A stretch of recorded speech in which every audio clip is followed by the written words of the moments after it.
La historia de la redención. Capítulo 36. La muerte de Esteban. Esteban era muy activo en la causa de Dios y compartía su fe valerosamente. Entonces se levantaron unos de la sinagoga llamada de los libertos y de los de Cirene, de Alejandría, de Cilicia y de Asia, disputando con Esteban. Pero no podían resistir a la sabiduría y al espíritu con que hablaba. Estos discípulos de los grandes rabinos confiaban en que en un debate público podrían obtener una victoria completa sobre Esteban, basándose en su supuesta ignorancia. Pero no solamente hablaba éste con el poder del Espíritu Santo, sino que resultó evidente para toda esa vasta asamblea que también era un estudioso de las profecías y versado en todos los asuntos relativos a la ley. Defendió con capacidad las verdades que profesaba y derrotó totalmente a sus oponentes. Los sacerdotes y gobernantes que fueron testigos de la maravillosa manifestación de poder que acompañaba el ministerio de Esteban se llenaron de amargo odio. En lugar de ceder al peso de la evidencia que él presentaba, decidieron silenciar su voz dándole muerte. Por lo tanto, prendieron a Esteban y lo hicieron comparecer delante del Sanedrín para someterlo a juicio. Se convocó a eruditos judíos de los países circunvecinos con el propósito de que refutaran los argumentos del acusado. Saulo, que se había distinguido como celoso oponente de la doctrina de Cristo y perseguidor de todos los que creían en él, también se hallaba presente. Este erudito se puso en contra de Esteban en forma destacada. Empleó todo el peso de la elocuencia y la lógica de los rabinos en este caso, para convencer a la gente de que Esteban predicaba doctrinas engañosas y peligrosas. Pero Saulo encontró en Esteban a alguien tan educado como él mismo y que tenía una plena comprensión de los propósitos de Dios al diseminar el Evangelio por todas las naciones. Creía en el Dios de Abraham, Isaac y Jacob y estaba sumamente bien fundado con respecto a los privilegios de los judíos. Pero su fe era más amplia y sabía que había llegado el tiempo cuando los verdaderos creyentes adorarían no solo en el templo hechos por manos de hombres, sino en todo el mundo los hombres podrían adorar a Dios en espíritu y en verdad. Había caído la venda de los ojos de Esteban y percibía el propósito por el cual tantas cosas habían sido abolidas con la muerte de Cristo. Los sacerdotes y gobernantes no podían prevalecer contra esta nítida y tranquila sabiduría, aunque eran vehementes en su oposición. Se decidieron emplear a Esteban para hacer un escarmiento, y mientras de ese modo satisfacían su odio vengativo, impedían que otros, por temor, adoptaran sus creencias. Se lanzaron cargos contra él en forma impresionante. Contrataron testigos falsos para que dijeran que lo habían oído pronunciar palabras blasfemas contra el templo y la ley. Dijeron: le hemos oído decir que ese Jesús de Nazaret destruirá este lugar y cambiará las costumbres que nos dio Moisés. Mientras Esteban permanecía frente a sus jueces para responder por el delito de blasfemia, un santo resplandor irradió de su rostro. Entonces, todos los que estaban sentados en el concilio, al fijar los ojos en él, vieron su rostro como el rostro de un ángel. Muchos de los que vieron el rostro resplandeciente de Esteban temblaron y se cubrieron, pero la persistente incredulidad y el prejuicio no vacilaron. La defensa de Esteban. Se interrogó a Esteban en cuanto a la verdad de los cargos que se le hacían, y él asumió su defensa con voz clara y conmovedora, que resonó por todo el recinto del concilio. Procedió a repasar la historia del pueblo elegido de Dios con palabras que mantuvieron en suspenso a la audiencia. Puso en evidencia un conocimiento cabal de todo lo relativo al pueblo judío y de la interpretación espiritual de ello puesta de manifiesto por Cristo. Comenzó con Abraham y procedió a repasar la historia de generación en generación, recorriendo todos los anales de la nación desde Israel hasta Salomón, y recurriendo a sus aspectos más impresionantes para vindicar su causa. aclaró su propia lealtad a Dios y a la fe judaica, mientras ponía de manifiesto que la ley en la cual confiaban para salvación no había sido capaz de salvar a Israel de la idolatría. Relacionó a Jesucristo con toda la historia judaica. Se refirió a la construcción del templo de Salomón con las palabras de este rey y de Isaías. Si bien el Altísimo no habita en templos hechos de mano, el cielo es mi trono y la tierra el estrado de mis pies. ¿Qué casa me edificaréis? Dice el Señor. ¿O cuál es el lugar de mi reposo? ¿No hizo mi mano todas estas cosas? El lugar más elevado para el culto de Dios está en el cielo. Cuando Esteban llegó a este punto, hubo un tumulto entre la gente. El prisionero leyó su destino en los rostros que tenía ante sí. Se dio cuenta de la oposición que habían encontrado sus palabras, pronunciadas bajo el impulso del Espíritu Santo. Supo que estaba dando su último testimonio. Pocos de los que leen este discurso de Esteban lo aprecian adecuadamente. La ocasión, el momento y el lugar debieran tenerse presentes para que las palabras adquieran su pleno significado. Cuando relacionó a Jesucristo con las profecías y habló del templo como lo hizo, el sacerdote, simulando caer presa del horror, rasgó sus vestiduras. Este acto fue para Esteban la señal de que su voz pronto sería silenciada para siempre. Aunque se hallaba en la mitad de su sermón, lo terminó abruptamente, apartándose en forma repentina de la cadena histórica, y dirigiéndose a sus jueces enfurecidos les dijo: «Duros de cerviz e incircuncisos de corazón y de oídos, vosotros resistís siempre al Espíritu Santo, como vuestros padres, así también vosotros. ¿A cuál de los profetas no persiguieron vuestros padres y mataron a los que anunciaron de antemano la venida del justo, de quien vosotros ahora habéis sido entregadores y matadores? Vosotros que recibisteis la ley por disposición de ángeles y no la guardasteis». La muerte de un mártir. Al llegar a este punto, los sacerdotes y los gobernantes estaban fuera de sí por causa de su ira. Se parecían más a bestias feroces que a seres humanos. Se abalanzaron sobre Esteban en medio de un crujir de dientes, pero no lo intimidaron. Él esperaba esto. Su rostro estaba sereno y resplandeció con una luz angelical. Los furiosos sacerdotes y la multitud enardecida no lo asustaban. Pero Esteban, lleno del Espíritu Santo, puestos los ojos en el cielo, vio la gloria de Dios y a Jesús que estaba a la diestra de Dios, y dijo: «He aquí, veo los cielos abiertos y al Hijo del Hombre que está a la diestra de Dios». La escena que lo rodeaba desapareció de su vista. Los portales del cielo se abrieron de par en par, y Esteban, al contemplar en su interior, vio la gloria de la corte de Dios y a Cristo, como si acabara de levantarse de su trono, que estaba de pie, listo para sostener a su siervo, que estaba a punto de sufrir el martirio por su nombre. Cuando Esteban describió en alta voz la gloriosa escena que se extendía ante él, sus perseguidores llegaron a la conclusión de que era mucho más de lo que podían soportar. Se taparon los oídos para no escuchar sus palabras y, profiriendo agudos gritos, corrieron furiosamente al unísono y apedrearon a Esteban, mientras él invocaba y decía: «Señor Jesús, recibe mi espíritu». Y puesto de rodillas, clamó a gran voz: «Señor, no les tomes en cuenta este pecado». Y habiendo dicho esto, durmió. En medio de las agonías de una muerte tan cruel, el fiel mártir, como su divino maestro, oró por sus asesinos. Se pidió a los testigos que habían acusado a Esteban que lanzaran las primeras piedras. Estos hombres pusieron sus ropas a los pies de Saulo, que había tomado parte activa en el debate y que había consentido en la muerte del prisionero. El martirio de Esteban causó una profunda impresión en todos los que fueron testigos del hecho. Significó una dura prueba para la Iglesia, pero dio como resultado la conversión de Saulo.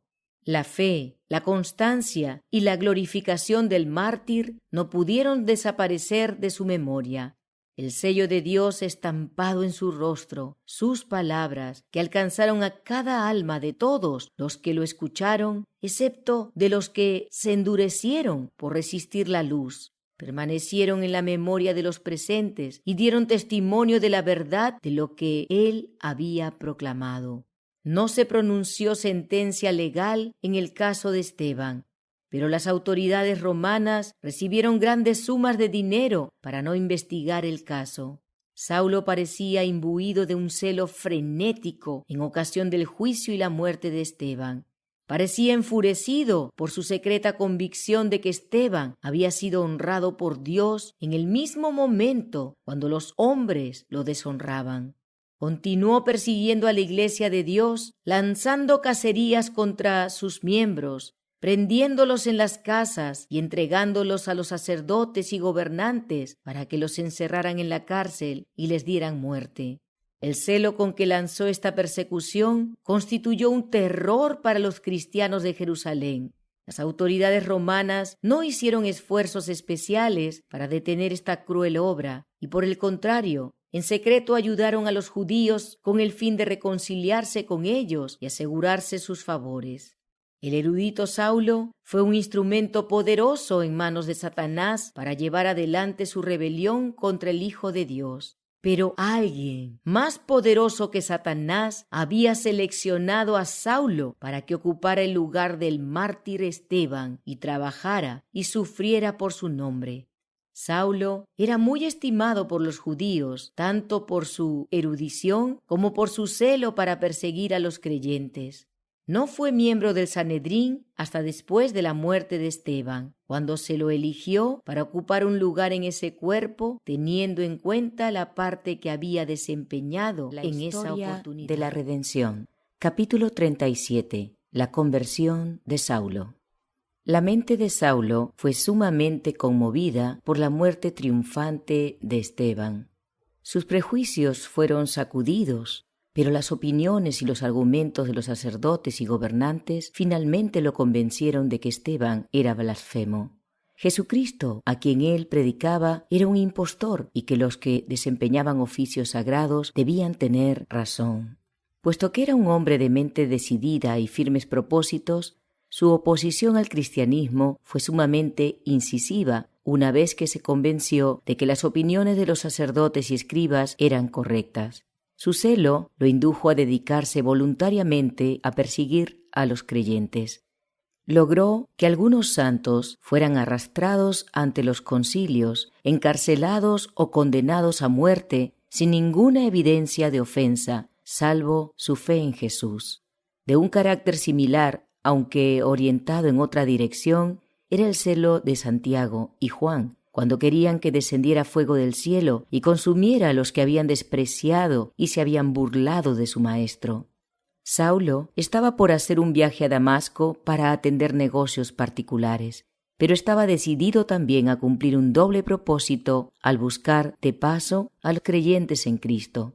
Con este fin, consiguió cartas del sumo sacerdote para ser leídas en la sinagoga, mediante las cuales se lo autorizaba a prender a todos los que fueran sospechosos de creer en Jesús, para enviarlos por manos de mensajeros a Jerusalén, donde serían juzgados y castigados.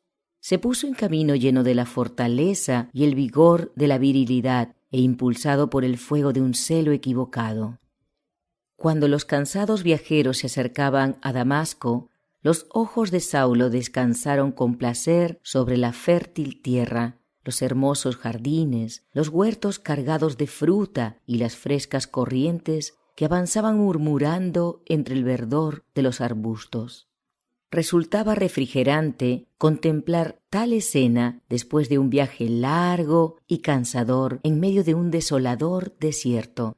Mientras Saulo con sus compañeros contemplaban todo llenos de admiración, de repente una luz más brillante que la del sol resplandeció en torno de ellos y cayendo en tierra oyó una voz que le decía: «Saulo, Saulo, ¿por qué me persigues?». Él dijo: «¿Quién eres, Señor?». Y le dijo: «Yo soy Jesús, a quien tú persigues». dura cosa tes dar coces contra el aguijón. La visión de Cristo. Todo quedó transformado en una tremenda confusión.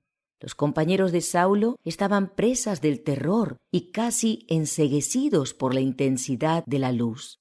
Oyeron la voz, pero no vieron a nadie, y lo que siguió les resultó ininteligible y misterioso. Pero Saulo, que yacía postrado en tierra, entendió las palabras pronunciadas y vio claramente delante de él al Hijo de Dios. Una mirada a ese glorioso ser bastó para imprimir su imagen para siempre en el alma del conmovido judío. Las palabras penetraron con fuerza arrolladora hasta su corazón. Un torrente de luz llenó las oscuras cámaras de su mente, revelándole su ignorancia y su error. Vio que mientras se imaginaba que era muy celoso en su servicio a Dios al perseguir a los seguidores de Cristo, en realidad había estado haciendo la obra de Satanás. Vio su insensatez al depositar su fe en las seguridades dadas por los sacerdotes y gobernantes, cuyos cargos sagrados habían ejercido una gran influencia sobre su mente y lo habían inducido a creer que la historia de la resurrección era un invento artero de los discípulos de Jesús. Ahora que Cristo se había manifestado a Saulo, el sermón de Esteban surgió con fuerza en su mente. Esas palabras que los sacerdotes habían calificado de blasfemia ahora le parecieron la pura verdad. En ese momento, cuando se produjo esa maravillosa iluminación, su mente trabajó con notable rapidez. Al recapitular la historia profética, vio que el rechazamiento de Jesús por parte de los judíos, su crucifixión, su resurrección y su ascensión habían sido predichas por los profetas y constituían pruebas de que era el prometido Mesías. Recordó las palabras de Esteban: «Veo los cielos abiertos y al Hijo del Hombre que está a la diestra de Dios». Y se dio cuenta de que ese santo, en el momento de morir, había contemplado el reino de gloria. ¡Qué revelación era todo esto para el perseguidor de los creyentes! Una luz nítida y terrible había irrumpido en su alma. Cristo se le reveló como aquel que había venido a la tierra para cumplir su misión.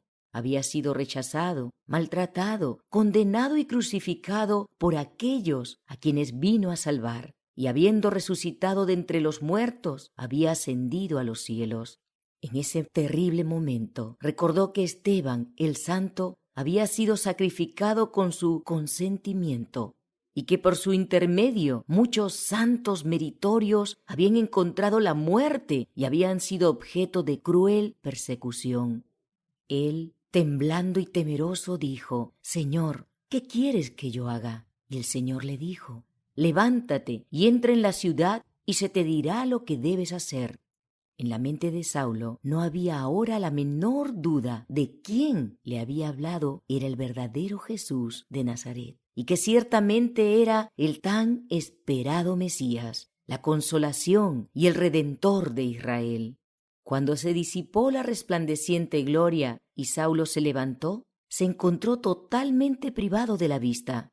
La brillantez de la gloria de Cristo había sido demasiado intensa para sus ojos mortales, y cuando desapareció, las tinieblas de la noche tomaron posesión de ellos. Creyó que esta ceguera era el castigo de Dios por su cruel persecución de los seguidores de Jesús. Avanzó a tientas en medio de una terrible oscuridad, y sus compañeros, atemorizados y asombrados, lo condujeron de la mano hasta Damasco. En contacto con la Iglesia. La respuesta a la pregunta de Saulo fue: «Levántate y entra en la ciudad y se te dirá lo que debes hacer». Jesús puso en contacto con su Iglesia al perplejo judío para que recibiera información acerca de su deber. Cristo llevó a cabo la obra de la revelación y la convicción, y ahora el penitente estaba en condiciones de aprender de aquellos a quienes Dios había ordenado que enseñaran su verdad.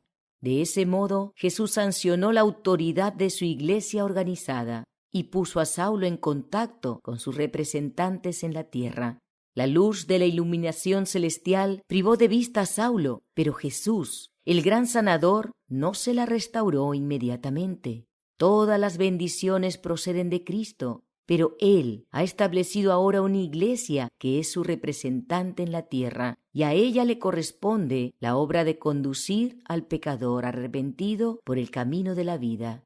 Los mismos hombres a quienes Saulo se había resuelto destruir iban a ser sus instructores en la religión que había despreciado y perseguido.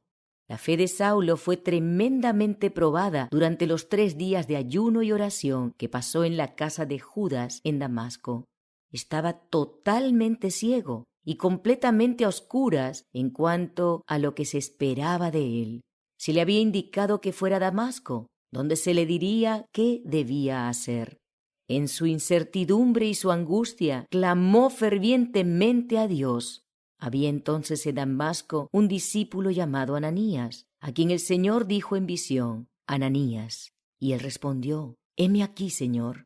Y el Señor le dijo: Levántate y ve a la calle que se llama Derecha, y busca en casa de Judas a uno llamado Saulo de Tarso, porque he aquí, él ora, y ha visto en visión a un varón llamado Ananías, que entra y le pone las manos encima para que recobre la vista. Ananías apenas podía dar crédito a las palabras del ángel mensajero, porque las noticias de la terrible persecución a que Saulo había sometido a los santos de Jerusalén se había diseminado por los lugares lejanos y distantes. Pretendió discutir y dijo: Señor, he oído de muchos acerca de este hombre, cuántos males ha hecho a tus santos en Jerusalén, y aún aquí tiene autoridad de los principales sacerdotes para prender a todos los que invocan tu nombre.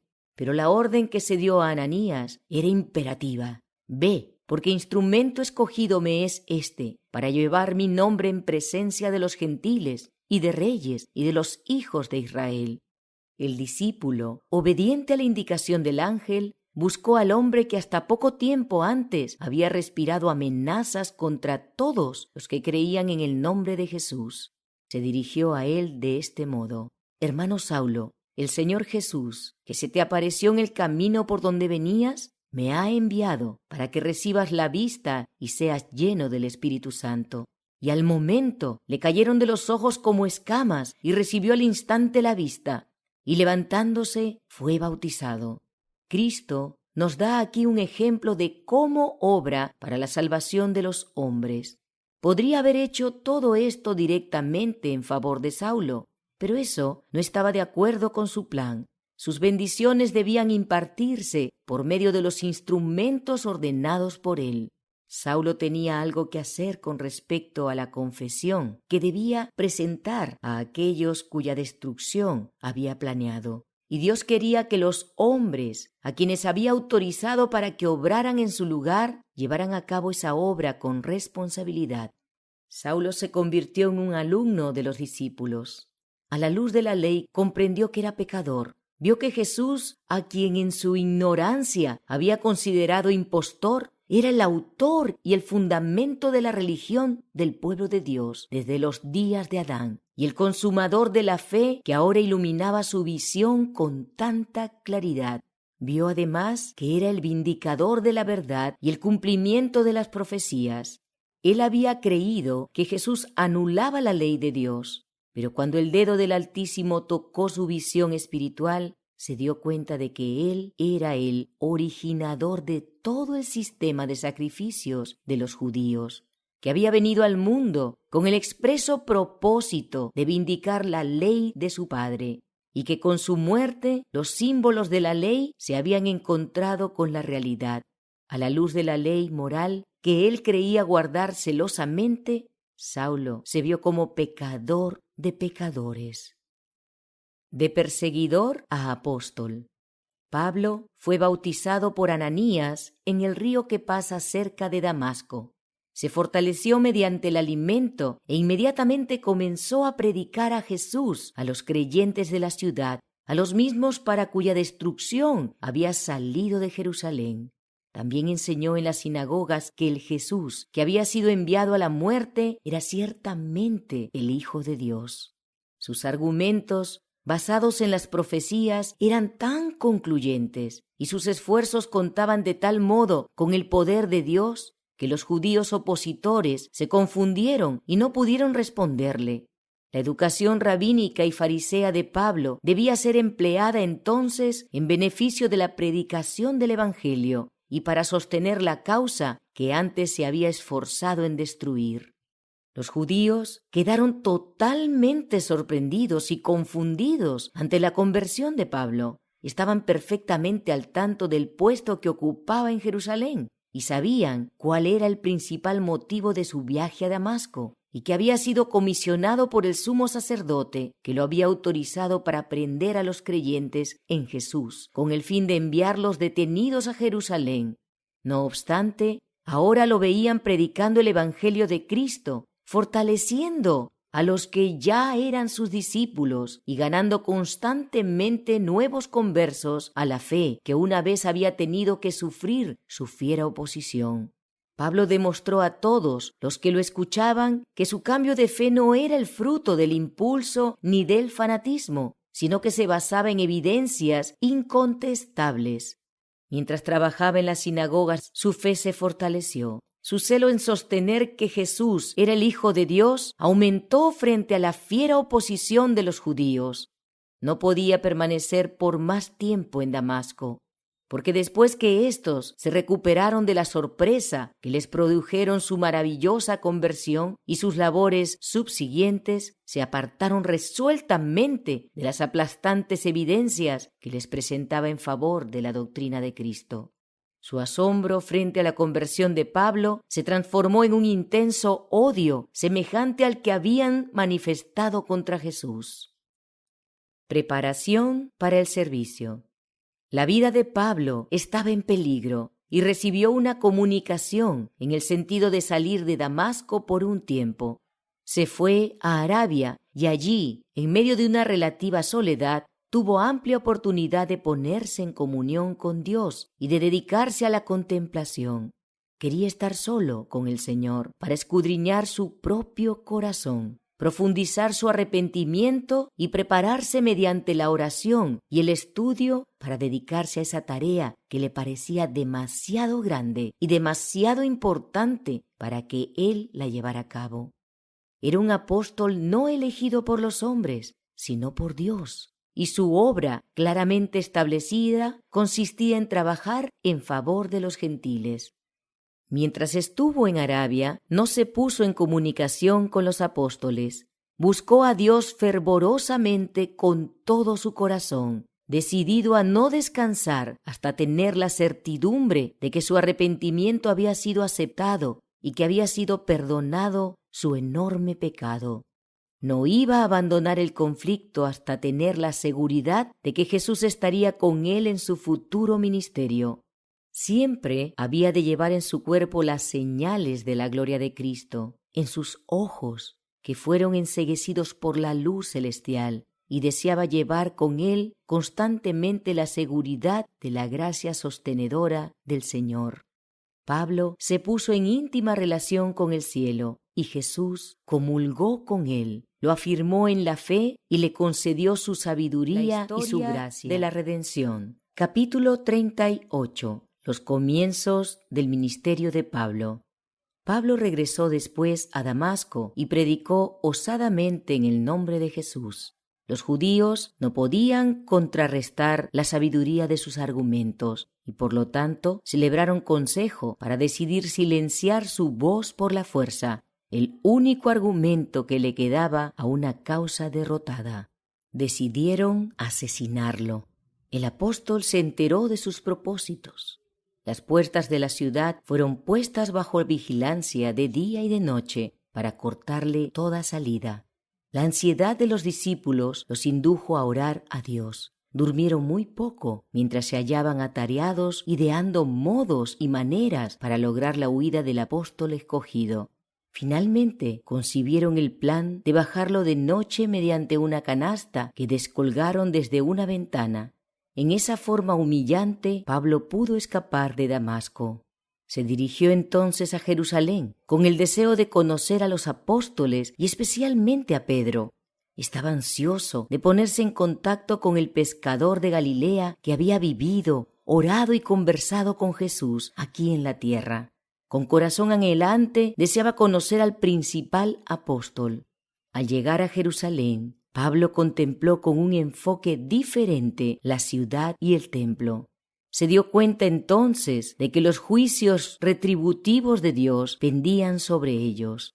El pesar y la ira de los judíos por causa de la conversión de Pablo no conocía límites, pero él era firme como una roca y se ilusionaba con la idea de que cuando relatara su maravillosa experiencia a sus amigos, cambiarían de fe como él lo había hecho y creerían en Jesús. Había sido estrictamente consecuente en su oposición a Cristo y sus seguidores, pero cuando fue detenido y convencido de su pecado, inmediatamente abandonó sus malos caminos y profesó la fe de Jesús.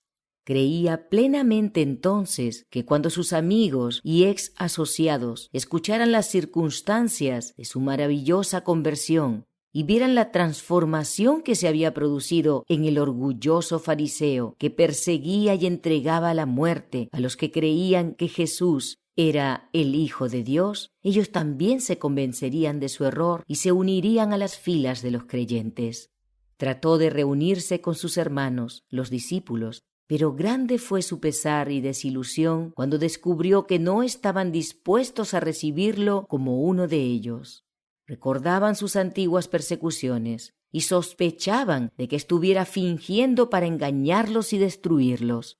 Es verdad que habían oído hablar de su maravillosa conversión, pero como inmediatamente después él se retiró a Arabia y no habían oído nada definido de él desde entonces, no daban crédito al rumor de su gran transformación. Encuentro con Pedro y Santiago. Bernabé, que había contribuido generosamente con su dinero para sostener la causa de Cristo y aliviar las necesidades de los pobres, se había relacionado con Pablo cuando éste se oponía a los creyentes. Se adelantó entonces y renovó su relación, y escuchó el testimonio de Pablo con respecto a su milagrosa conversión y a su experiencia de allí en adelante. Creyó plenamente que Pablo decía la verdad, lo recibió y lo llevó de la mano a la presencia de los apóstoles. Relató entonces el incidente que acababa de escuchar, es a saber, que Jesús había aparecido personalmente ante Pablo mientras éste se encontraba en camino a Damasco, que había hablado con él, que Pablo había recobrado la vista en respuesta a las oraciones de Ananías y que de allí en adelante había sostenido en las sinagogas de esa ciudad que Jesús era el Hijo de Dios. Los apóstoles no vacilaron más, no podían oponerse a Dios. Pedro y Santiago, que en ese momento eran los únicos apóstoles que quedaban en Jerusalén, le tendieron la diestra de la comunión al que había sido fiero perseguidor de su fe, y ahora fue tan amado y respetado como antes había sido temido y evitado. Entonces se reunieron los dos grandes personajes de la nueva fe, es a saber, Pedro, uno de los compañeros elegidos de Cristo mientras estuvo en la tierra, y Pablo, el fariseo, y después de la ascensión de Jesús lo vio cara a cara y habló con él, y también lo vio en visión y se enteró de la naturaleza de su obra en el cielo. La primera entrevista fue de mucha importancia para ambos apóstoles, pero fue de corta duración, porque Pablo estaba ansioso de dedicarse a los negocios de su maestro. Pronto la voz que había disputado tan vigorosamente con Esteban se escuchó en la misma sinagoga mientras proclamaba osadamente que Jesús era el Hijo de Dios, abogando de ese modo por la misma causa que Esteban había muerto por vindicar. Relató su propia maravillosa experiencia y con el corazón lleno de ansiedad por sus hermanos y ex asociados, presentó las evidencias de las profecías, tal como lo había hecho Esteban, de que Jesús, el que había sido crucificado, era el Hijo de Dios. Pero Pablo no había entendido bien el espíritu que animaba a sus hermanos judíos. La misma furia que se desató sobre Esteban se manifestó hacia él también. Vio que tenía que separarse de sus hermanos, y el pesar inundó su corazón. Habría dado con gusto la vida si por ese medio le hubiera sido posible traerlos al conocimiento de la verdad. Los judíos comenzaron a trazar planes para asesinarlo, y los discípulos lo instaron a salir de Jerusalén.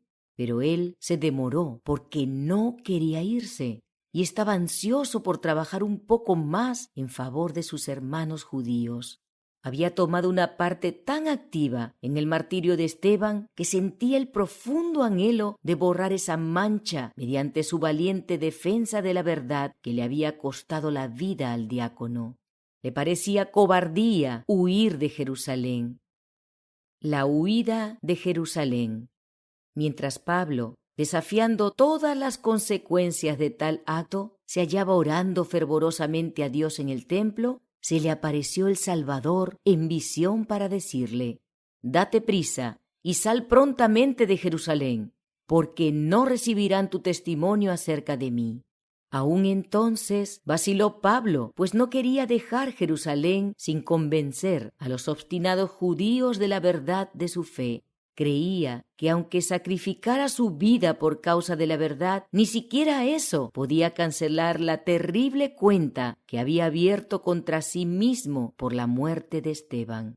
Respondió: «Señor, ellos saben que yo encarcelaba y azotaba en todas las sinagogas a los que creían en ti, y cuando se derramaba la sangre de Esteban, tu testigo, yo mismo también estaba presente y consentí en su muerte, y guardaba las ropas de los que le mataban». Pero la respuesta que recibió fue más definida que la declaración anterior: «Ve, porque yo te enviaré lejos a los gentiles». Cuando los hermanos se enteraron de la visión de Pablo y del cuidado que Dios manifestaba por él, su ansiedad aumentó, porque se dieron cuenta de que ciertamente era vaso escogido del Señor para llevar la verdad a los gentiles. Aceleraron sus planes de huir de Jerusalén por temor a que fuera asesinado por los judíos. La partida de Pablo suspendió por un tiempo la violenta oposición de éstos, y la Iglesia gozó de un período de descanso en el cual muchos se añadieron al número de los creyentes. La historia de la redención. Capítulo 39. El ministerio de Pedro. Pedro, al proseguir sus tareas, visitó a los santos de Lida.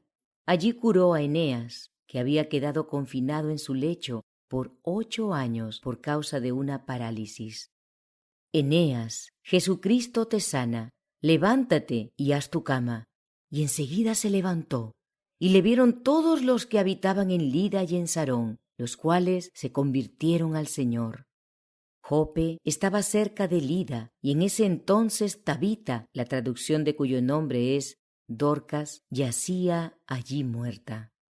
Había sido una digna discípula de Jesucristo, y su vida se había caracterizado por actos de caridad y bondad en favor de los pobres y de los dolientes, y por su celo en la causa de la verdad.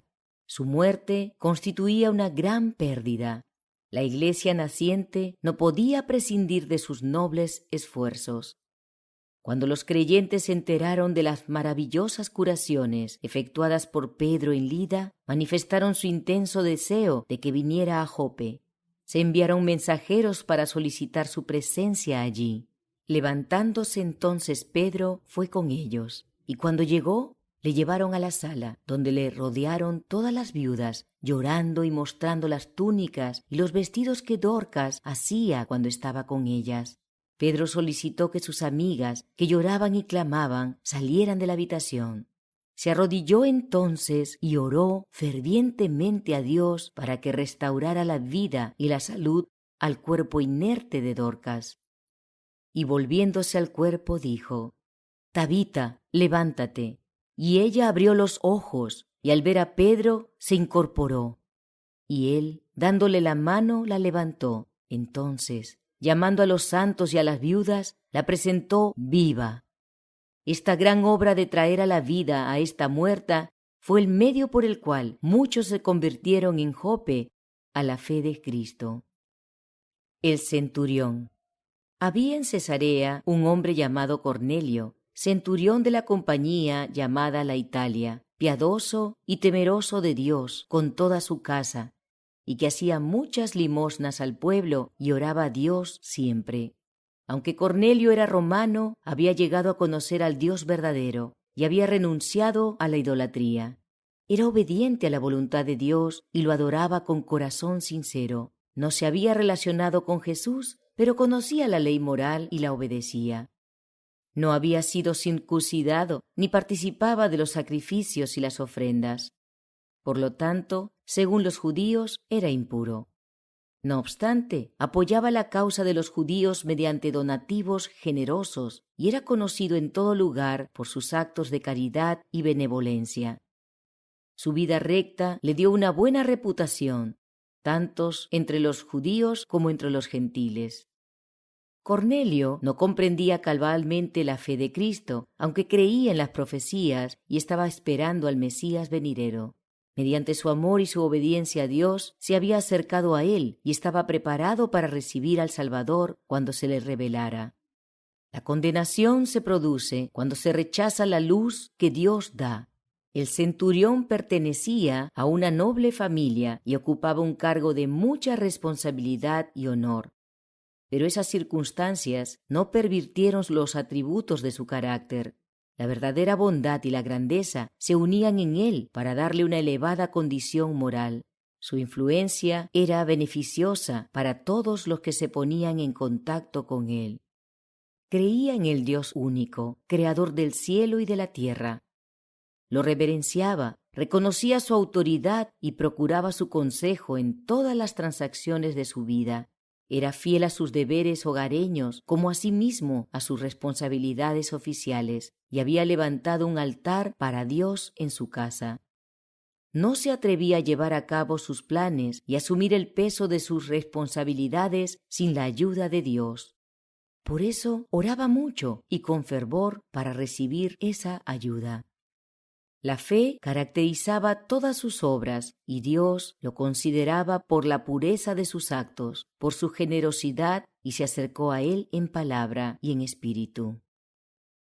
Un ángel visita a Cornelio. Mientras Cornelio se encontraba orando, Dios envió un mensajero celestial que lo llamó por su nombre. El centurión se asustó, pero se dio cuenta de que se trataba de un ángel enviado por Dios para instruirlo y dijo: «¿Qué es, Señor?». Y le dijo: «Tus oraciones y tus limosnas han subido para memoria delante de Dios. Envía, pues, ahora hombres a Jope, y haz venir a Simón, el que tiene por sobrenombre Pedro. Este posa en casa de cierto Simón curtidor, que tiene su casa junto al mar. Él te dirá lo que es necesario que hagas». Nuevamente el Señor puso de manifiesto su consideración por el ministerio evangélico y por su iglesia organizada. No era el ángel quien debía relatar la historia de la cruz a Cornelio. Un hombre, sujeto a las mismas debilidades y tentaciones, debía instruirlo con respecto al Salvador crucificado, resucitado y ascendido al cielo. El mensajero celestial fue enviado con el expreso propósito de poner a Cornelio en contacto con el ministro de Dios, quien había de enseñarle, juntamente con su casa, cómo se podía salvar. Cornelio obedeció alegremente esta comunicación y envió mensajeros enseguida para que buscaran a Pedro, de acuerdo con las indicaciones del ángel. Lo detallado de estas instrucciones, en las cuales incluso se mencionó la ocupación del hombre en cuya casa moraba Pedro, pone en evidencia que el cielo conoce la historia y las actividades de los hombres en todos los aspectos de la vida.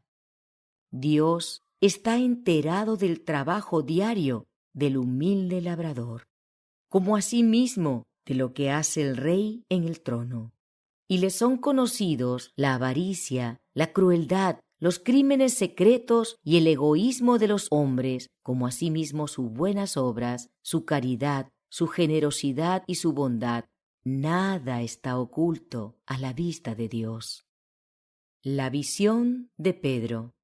Inmediatamente después de su entrevista con Cornelio, el ángel se fue junto a Pedro, quien, cansado y hambriento por causa del viaje, se hallaba orando en la terraza de la casa.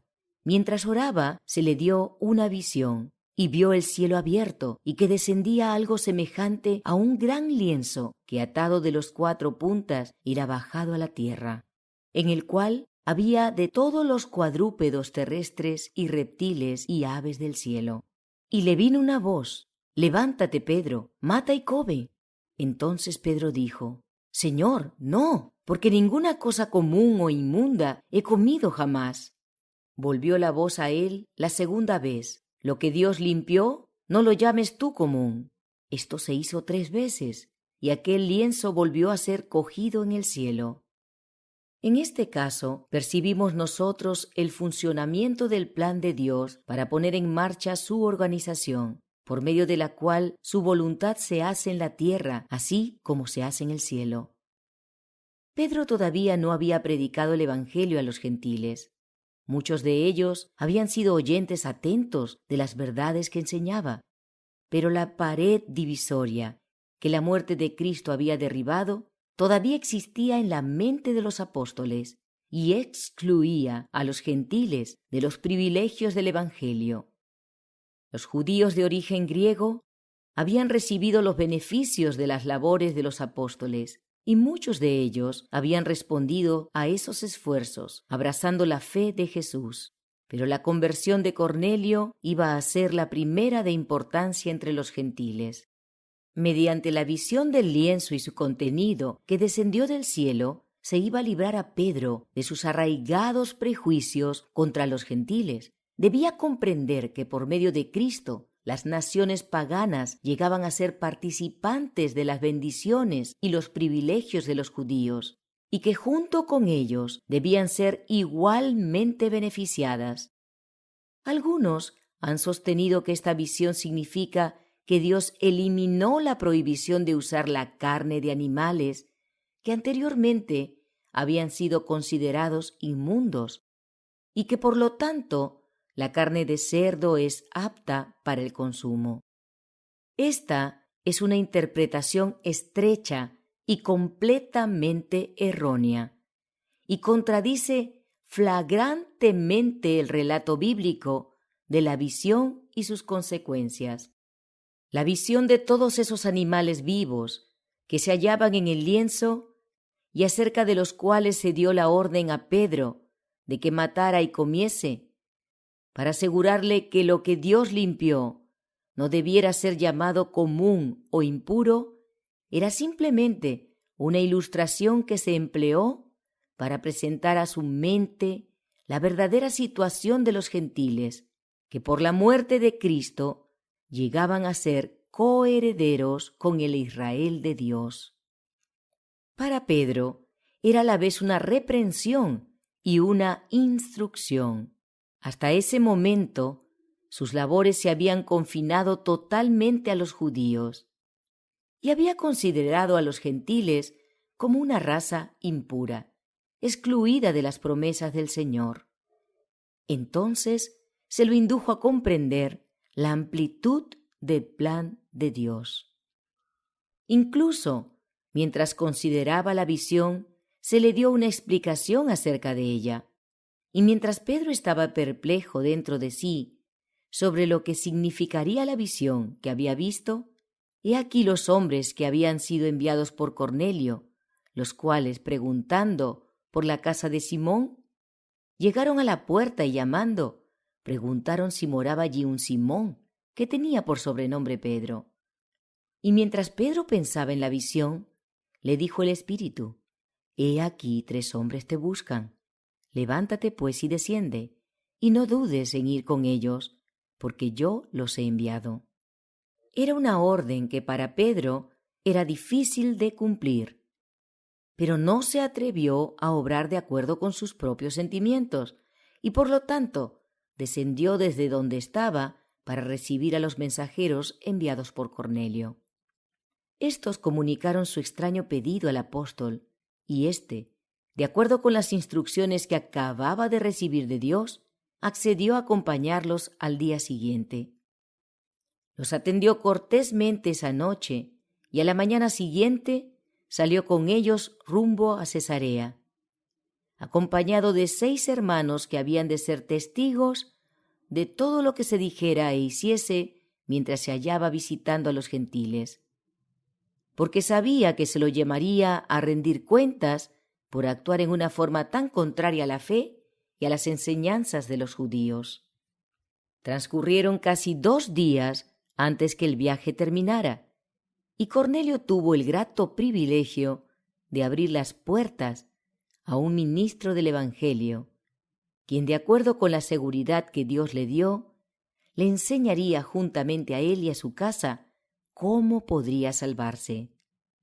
Mientras los mensajeros hallaban el camino, el centurión había reunido a tantos de sus parientes como pudo para que ellos, juntamente con él, pudieran ser instruidos en la verdad. Cuando Pedro llegó, un gran grupo se hallaba reunido allí, esperando con ansias escuchar sus palabras. La visita a Cornelio. Cuando Pedro entró en la casa del gentil, Cornelio no lo saludó como si fuera un visitante común, sino como alguien honrado por el cielo y enviado por Dios. Es una costumbre oriental inclinarse delante de los príncipes u otros dignatarios que ocupan una elevada posición, y también que los hijos se inclinen delante de sus padres, que han sido honrados con cargos de confianza. Pero Cornelio, abrumado de reverencia por el apóstol, que había sido enviado por Dios, cayó a sus pies y lo adoró. Pedro se apartó horrorizado al ver que el centurión hacía esto, y levantándolo le dijo: «Levántate, pues yo mismo también soy hombre». Entonces comenzó a conversar con él familiarmente, para eliminar del centurión ese sentimiento de pavor y extrema reverencia que manifestaba hacia él. Si Pedro hubiera estado investido de la autoridad y la posición que le atribuye la Iglesia católica, habría animado la veneración de Cornelio en lugar de refrenarla. Los así llamados sucesores de Pedro exigen que los reyes y emperadores se arrodillen a sus pies, mientras Pedro mismo insistió en que sólo era un hombre falible y sujeto a error. Pedro habló con Cornelio y con los que se hallaban reunidos en su casa con respecto a las costumbres de los judíos, que se consideraba ilegal que se relacionaran socialmente con los gentiles y que ello implicaba contaminación ceremonial. No estaba prohibido por la ley de Dios, pero la tradición de los hombres había hecho de esto una costumbre imperativa. Dijo entonces: «Vosotros sabéis cuán abominable es para un varón judío juntarse o acercarse a un extranjero, pero a mí me ha mostrado Dios que a ningún hombre llame común o inmundo, por lo cual, al ser llamado, vine sin replicar. Así que pregunto: ¿por qué causa me habéis hecho venir?». Acto seguido, Cornelio relató su experiencia y las palabras del ángel que se le había aparecido en visión. En conclusión dijo: «Así que luego envié por ti, y tú has hecho bien en venir. Ahora pues, todos nosotros estamos aquí en la presencia de Dios para oír todo lo que Dios te ha mandado». Entonces Pedro, abriendo la boca, dijo: «En verdad comprendo que Dios no hace acepción de personas, sino que en toda nación se agrada del que le teme y hace justicia». Aunque Dios había favorecido a los judíos por encima de todas las naciones, si rechazaban la luz y no vivían de acuerdo con su profesión de fe, no serían más estimados por él que otras naciones. Los gentiles que, como Cornelio, temían a Dios y practicaban justicia y vivían de acuerdo con la luz que tenían, eran bondadosamente considerados por Dios, quien aceptaba sus sinceros servicios. Pero la fe y la justicia de Cornelio no podían ser perfectas sin un conocimiento de Cristo. Por eso Dios le envió luz y conocimiento para que desarrollara más aún su carácter recto.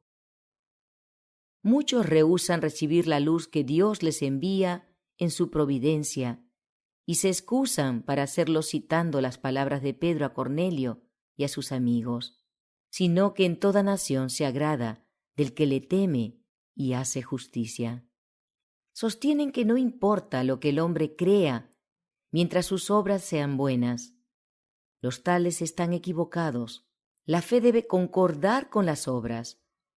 deben avanzar de acuerdo con la luz que han recibido. Si Dios los pone en relación con sus siervos, que recibieron nuevas verdades, fundadas en la palabra del Señor, debieran aceptarlas gozosamente. La verdad siempre se dirige hacia adelante y hacia arriba. Por otra parte, los que pretenden que solo su fe los salva, están confiando en una cuerda de arena, porque la fe se fortalece y se perfecciona únicamente mediante las obras. Los gentiles reciben el Espíritu Santo. Pedro predicó a Jesús frente a ese grupo de atentos oyentes. Su vida, su ministerio, sus milagros, su traición, su crucifixión, su resurrección y su ascensión, y su obra en el cielo como representante y abogado del hombre, para suplicar en favor del pecador. Mientras el apóstol hablaba, su corazón se llenaba de gozo por la verdad que el Espíritu de Dios le estaba ayudando a presentar a esa gente. Sus oyentes estaban encantados con la doctrina que escuchaban, porque sus corazones habían sido preparados para recibir la verdad. El apóstol fue interrumpido por el descenso del Espíritu Santo, que se manifestó como en el día de Pentecostés, y los fieles de la circuncisión, que habían venido con Pedro, se quedaron atónitos de que también sobre los gentiles se derramase el don del Espíritu Santo, porque los oían que hablaban en lenguas y que magnificaban a Dios. Entonces respondió Pedro: ¿Puede acaso alguno impedir el agua para que no sean bautizados estos que han recibido el Espíritu Santo también como nosotros? Y mandó bautizarles en nombre del Señor Jesús. Entonces le rogaron que se quedase por algunos días. El descenso del Espíritu Santo sobre los gentiles no equivalía al bautismo. Los pasos requeridos en el proceso de la conversión, en todos los casos, son fe, arrepentimiento y bautismo. Por eso, la verdadera iglesia cristiana está unida. Tiene un Señor, una fe y un bautismo. Los diversos temperamentos se modifican por virtud de la gracia santificante, y los mismos principios distintivos regulan la vida de todos. Pedro accedió a los ruegos de los creyentes gentiles y permaneció con ellos por un tiempo para predicar a Jesús a todos los paganos de la comarca.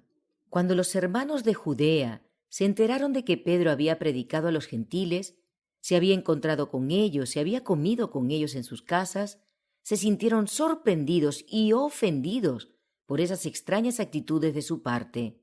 Temían que tal conducta, que les parecía presuntuosa, tendiera a contradecir sus propias enseñanzas. Tan pronto como Pedro se encontró con ellos, lo recibieron con una severa censura, diciéndole: ¿Por qué has entrado en casa de hombres incircuncisos y has comido con ellos? Se amplía la visión de la Iglesia. Entonces Pedro expuso con candidez todo el asunto en presencia de ellos.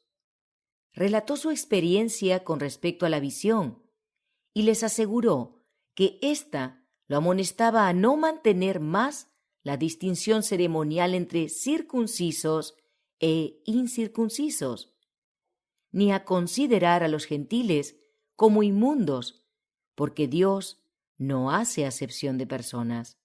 Les informó del mandato de Dios de ir a ver a los gentiles, de la llegada de los mensajeros, de su viaje a Cesarea y de la reunión que celebró en casa de Cornelio con todos los que se hallaban reunidos allí.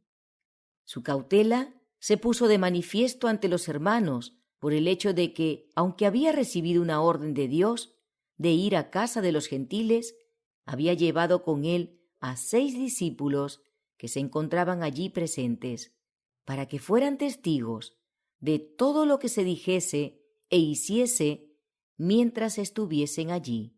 Resumió su entrevista con Cornelio, en cuyo transcurso aquél le contó su visión, de cómo Dios le había ordenado que enviara mensajeros a Jope para que trajesen a Pedro, quien habría de pronunciar las palabras para que él y toda su casa pudiesen ser salvos. Recapituló los acontecimientos de esa primera reunión con los gentiles diciendo: «Y cuando comencé a hablar, cayó el Espíritu Santo sobre ellos también, como sobre nosotros al principio. Entonces me acordé de lo dicho por el Señor, cuando dijo: Juan ciertamente bautizó en agua, mas vosotros seréis bautizados con el Espíritu Santo. Si Dios, pues, les concedió también el mismo don que a nosotros, que hemos creído en el Señor Jesucristo, ¿quién era yo que pudiese estorbar a Dios?». Los discípulos, al escuchar ese informe, quedaron en silencio, convencidos de que la conducta de Pedro estaba plenamente de acuerdo con el plan de Dios y que sus antiguos prejuicios y su exclusividad debían ser totalmente desarraigados por el Evangelio de Cristo. Entonces, oídas estas cosas, callaron y glorificaron a Dios diciendo: «De manera que también a los gentiles ha dado Dios arrepentimiento de la redención». Para vida. Capítulo 40. Pedro librado de la prisión. Herodes profesaba ser prosélito de la fe judía y aparentemente era muy celoso en la preservación de las ceremonias de la ley. El gobierno de Judea estaba en sus manos como súbdito de Claudio, el emperador romano. También desempeñaba el cargo de tetrarca de Galilea. Este gobernante procuraba ansiosamente obtener el favor de los judíos, con la esperanza de asegurarse de ese modo sus cargos y honores. Comenzó entonces a cumplir los deseos de éstos al perseguir a la Iglesia de Cristo. Empezó por saquear las casas y los bienes de los creyentes. Continuó mandando a la cárcel a los principales de entre ellos. Prendió a Santiago y lo mandó a prisión, y mientras se hallaba allí, envió a alguien que lo matara con la espada, así como otro Herodes había ordenado que Juan fuera decapitado. Cuando vio que sus actos agradaban a los judíos, se volvió más osado y envió a Pedro a la cárcel. Esas crueldades se llevaron a cabo durante la sagrada ocasión de la Pascua. La gente aplaudió a Herodes por provocar la muerte de Santiago, aunque algunos se quejaron de que esto se hubiera hecho en privado y sostuvieron que una ejecución pública habría tenido un efecto mayor y habría intimidado más a los creyentes y simpatizantes. Herodes entonces mantuvo a Pedro en custodia con el propósito de agradar a los judíos mediante el espectáculo público de su muerte. Pero se sugirió al gobernante que no sería prudente ejecutar al veterano apóstol delante de la gente que se había reunido en Jerusalén en ocasión de la Pascua. Temían que su venerable aspecto provocara la piedad y el respeto de la multitud. También temieron que podría ser una de esas poderosas invitaciones que frecuentemente habían inducido a la gente a investigar la vida y el carácter de Jesucristo, y que ellos, con todas sus artimañas, eran totalmente incapaces de contrarrestar. Los judíos temieron que en tal caso la gente solitara al rey que soltara al apóstol. Mientras la ejecución de Pedro se postergaba mediante varios pretextos, hasta que pasara la Pascua, la Iglesia de Cristo tuvo tiempo para hacer un profundo examen de conciencia y para dedicarse fervientemente a la oración. Se mezclaron entonces las sinceras peticiones, las lágrimas y los ayunos. Oraban sin cesar en favor de Pedro. Creían que no debían cesar sus labores cristianas y sentían que habían llegado a un punto donde sin la ayuda especial de Dios, la Iglesia de Cristo se extinguiría. Por fin se fijó la fecha para la ejecución de Pedro, pero las oraciones de los creyentes seguían ascendiendo al cielo, Y mientras se recurría a todas las energías y simpatías para elevar fervientes peticiones, los ángeles de Dios montaban guardia junto al encarcelado apóstol. La hora de crisis del hombre es el momento de oportunidad para Dios. Pedro se encontraba entre dos soldados, asegurado por dos cadenas, cada una de las cuales estaba unida a la muñeca de uno de sus guardianes. Por lo tanto, le era imposible moverse sin que éstos lo supieran. Las puertas de la prisión estaban bien cerradas y se había puesto una poderosa guardia ante ellas. Toda oportunidad de rescate o de huida desde el punto de vista humano era imposible. El apóstol no estaba atemorizado por su situación. Desde su restablecimiento después de su negación de Cristo, había desafiado el peligro sin vacilar y había manifestado una noble osadía al predicar a un Salvador crucificado, resucitado y ascendido a los cielos. Creía que había llegado el momento cuando debía de poner su vida por causa de Cristo. La víspera del día de su ejecución, Pedro, encadenado, dormía como de costumbre entre los dos soldados.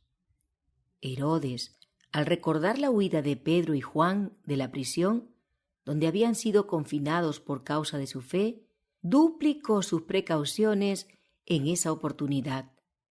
Se hizo responsables a los soldados de la salvaguardia del prisionero, con el propósito de asegurarse de que extremarían su vigilancia.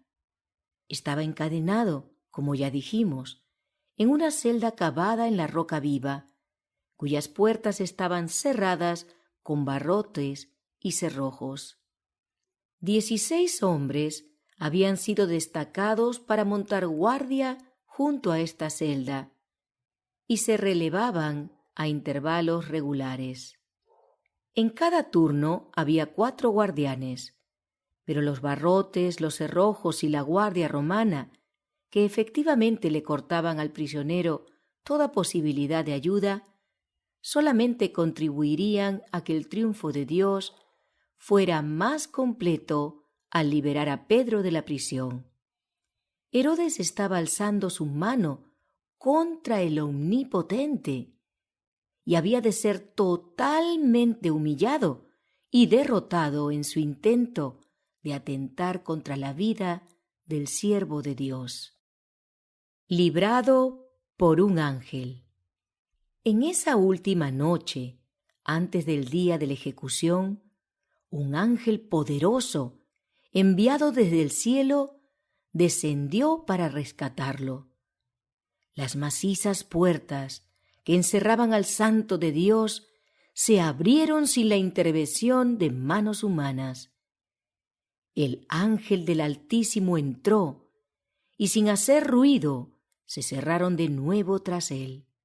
Llegó a la celda cavada en la roca viva, donde yacía Pedro durmiendo en el bendito y apacible sueño de la inocencia, con perfecta confianza en Dios, mientras permanecía encadenado a 2 poderosos guardianes, uno a cada lado. La luz que circundaba al ángel iluminó la cárcel, pero no despertó al dormido apóstol. Gozaba del reposo completo que vigoriza y renueva y que es el fruto de una buena conciencia. Pedro no se despertó hasta que sintió el toque de la mano del ángel y escuchó su voz que le decía: «Levántate pronto». Vio su celda, que nunca había recibido la bendición de un rayo de sol, iluminada entonces por la luz del cielo, y a un ángel revestido de resplandeciente gloria de pie ante él. Obedeció mecánicamente la voz del ángel, y al ponerse de pie, levantó las manos y descubrió que las cadenas se habían desprendido de sus muñecas. Nuevamente escuchó la voz del ángel: «Cíñete y átate las sandalias». De nuevo Pedro obedeció mecánicamente, mientras mantenía la vista fija en su visitante celestial, convencido de que estaba soñando o se encontraba en visión.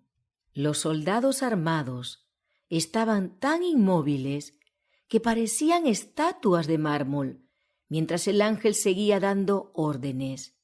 «Envuélvete en tu manto y sígueme».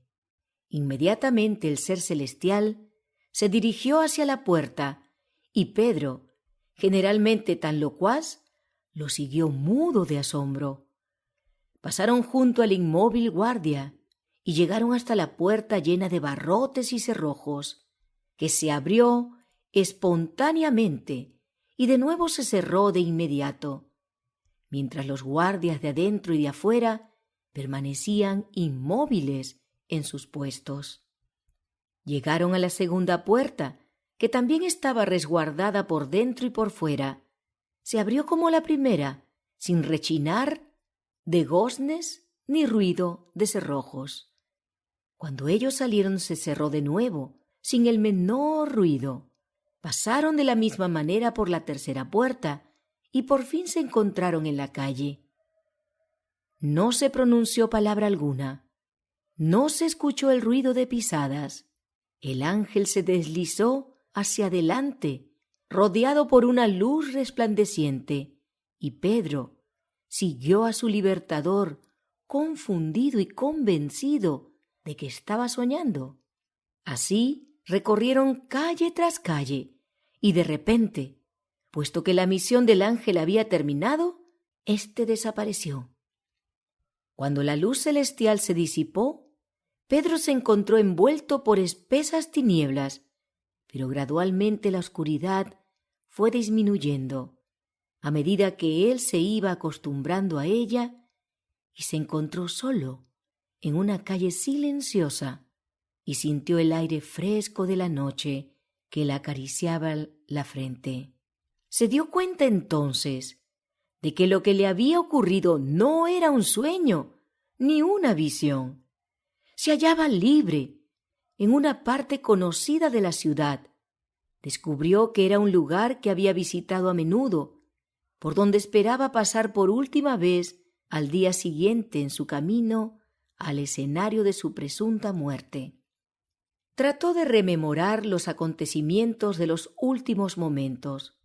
Recordaba haberse quedado dormido, unido a los dos soldados, sin sandalias y sin túnica. Se examinó y descubrió que estaba completamente vestido y cubierto por la túnica. Sus muñecas, hinchadas por causa de sus crueles cadenas, estaban libres ahora, y se dio cuenta de que su libertad no era una ilusión, sino una bendita realidad. Al día siguiente debería haber sido conducido a la muerte, pero un ángel lo había librado de la prisión y de la muerte.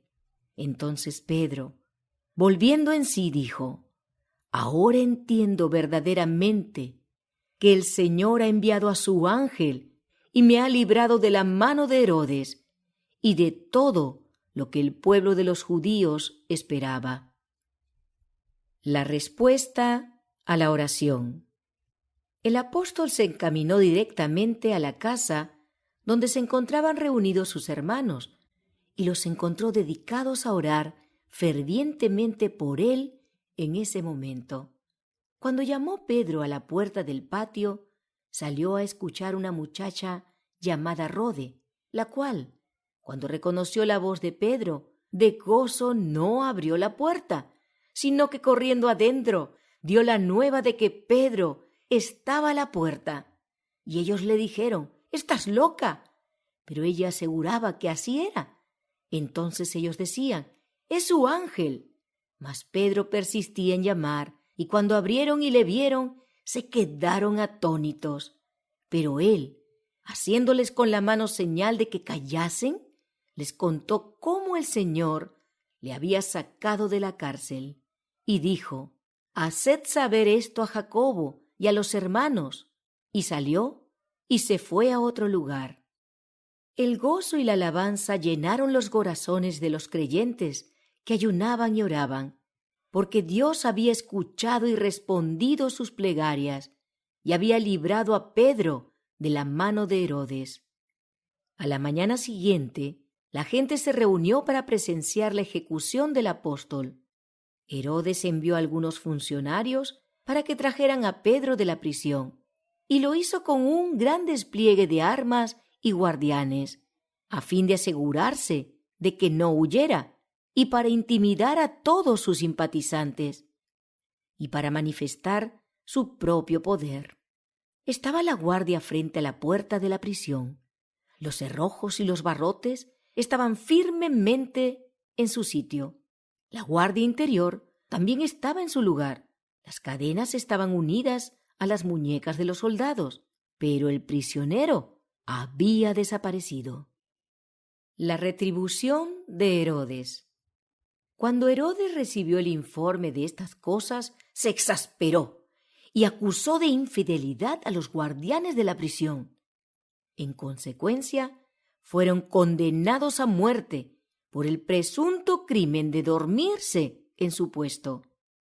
Al mismo tiempo, el rey se dio cuenta de que el poder que rescató a Pedro no era humano, pero estaba decidido a no reconocer que un poder divino se había interpuesto para desvirtuar sus indignos designios.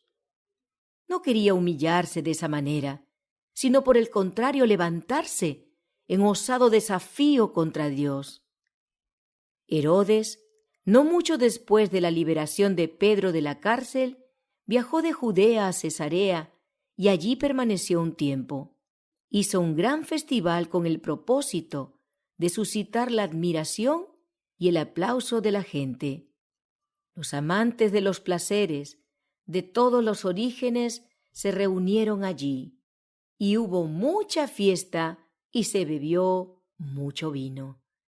El rey hizo una suntuosa presentación con el oro y la plata que tenía y que captaba los rayos del sol en sus pliegues brillantes y que encantaba a los que la contemplaban. Con gran pompa y ceremonia se puso de pie delante de la multitud y pronunció ante ellos un discurso elocuente. La majestad de su aspecto y la fuerza de sus bien elegidas palabras cautivaron a la asamblea con una poderosa influencia. Sus sentidos ya estaban pervertidos por la fiesta y el vino. Se hallaban bajo el encanto de sus resplandecientes adornos, de su majestuoso porte y sus elocuentes palabras, y locos de entusiasmo, lo cubrieron con un diluvio de adulaciones y lo proclamaron Dios, declarando que ningún hombre mortal podía presentarse con tal apariencia o expresarse con un lenguaje tan sorprendente y elocuente. Declararon además que hasta ese momento lo habían respetado como gobernante, pero que de allí en adelante lo adorarían como a un dios. Herodes sabía que no merecía ni esa alabanza ni ese homenaje, pero no reprendió la idolatría de la gente, sino que la aceptó como si la mereciera. El resplandor del orgullo, satisfecho, se manifestó en su rostro al oír el clamor que ascendía hasta él. Voz de Dios y no de hombre. Las mismas voces que glorificaron entonces a un vil pecador se habían alzado pocos años antes para lanzar el grito frenético de «¡Fuera Jesús! ¡Crucifícale! ¡Crucifícale!». Herodes recibió con gran placer esa adoración y ese homenaje, y su corazón se ensanchó por causa del triunfo logrado. Pero repentinamente un cambio terrible y veloz se produjo en él. Su rostro manifestó la palidez de la muerte y se desfiguró como consecuencia de la agonía. Gruesas gotas de transpiración surgieron de sus poros. Permaneció un momento como transfigurado por el dolor y el terror. Y entonces, mientras dirigía su rostro exangüe y mortecino hacia sus amigos transidos de horror, clamó con voz hueca y desesperada: «Aquel a quien habéis exaltado como a un dios ha sido herido por la muerte». Fue retirado en un estado de angustia lacinante de la escena de malvada francachela, regocijo, pompa y ostentación que en ese momento abominaba su alma. Poco antes había sido el orgulloso destinatario de la alabanza y la adoración de la vasta multitud, pero ahora se sentía en las manos de un gobernante más poderoso que él. El remordimiento se apoderó de su ser. Recordó su cruel orden de dar muerte al inocente Santiago. Recordó su implacable persecución de los seguidores de Cristo y su intención de dar muerte al apóstol Pedro, a quien Dios había librado de sus manos. Recordó también cómo en medio de su mortificación, su frustración y su ira, se había vengado insensatamente de los guardianes encargados del prisionero y los había ejecutado sin piedad. Se dio cuenta entonces de que Dios, que había rescatado al apóstol de la muerte, le estaba pidiendo que rindiera cuentas a él, el implacable perseguidor. No encontraba alivio para su dolor corporal, ni para su angustia mental, ni las esperaba tampoco. Herodes conocía la ley de Dios que dice: «No tendrás dioses ajenos delante de mí», y sabía que al aceptar la adoración de la gente había llenado la medida de su iniquidad y había acarreado sobre sí mismo la justa ira de Dios. El mismo ángel que había dejado las cortes reales del cielo para rescatar a Pedro del poder de su perseguidor, había sido mensajero de ira y juicio para Herodes. Tocó a Pedro para despertarlo de su somnolencia, pero era diferente el toque con que hirió al malvado rey, provocándole una enfermedad mortal. Dios ahogó en desprecio el orgullo de Herodes y su persona, que había exhibido revestida de resplandeciente atuendo delante de la mirada llena de admiración de la gente, fue pasto de los gusanos y entró en putrefacción cuando aún se hallaba con vida. Herodes murió presa de gran agonía física y mental como consecuencia de la justicia retributiva de Dios. Esta manifestación del juicio divino ejerció una poderosa influencia sobre la gente. Mientras el apóstol de Cristo había sido milagrosamente librado de la prisión y la muerte, su perseguidor había sido herido por la maldición de Dios. Las noticias se diseminaron por todas las comarcas y fueron el medio para atraer a muchos a fin de que creyeran la historia de la redención. Capítulo 41. En las regiones distantes.